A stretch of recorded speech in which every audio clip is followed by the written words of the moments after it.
Сәлем достар, бұл құпия каналы, сіздермен бірге Альфия. Достар, қазір сіздермен керемет техникамен бөліскелі отырмын. Бұл техниканы кімдерге жасауға болады? Бұл техниканы күйеулеріңізге арнап жасауға болады. Күйеуіңіздің, дәлірек айтқанда, күйеуіңіздің маңызды шаруа алдында. Күйеуіңіз жұмыспен сөйлесуге баратырса, немесе жұмыста бір шаруалары шығып, маңызды іс болса, немесе қалай айтсам болады, бір сөзбен айтқанда, әйтеуір күйеуіңіздің маңызды шаруа алдында сол жаңағы 100% көзіңіз жету үшін соған жасауға болады.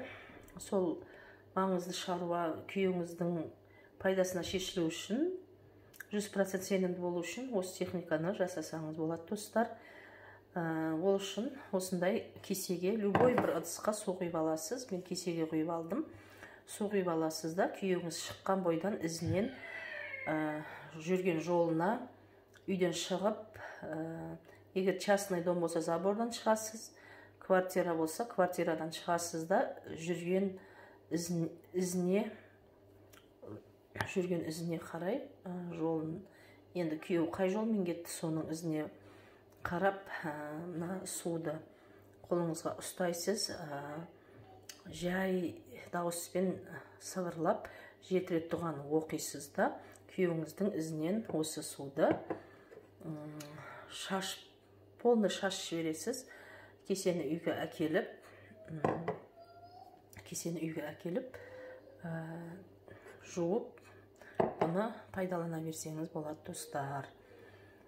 Осыдан кейін күйеуіңіздің маңызды шаруасы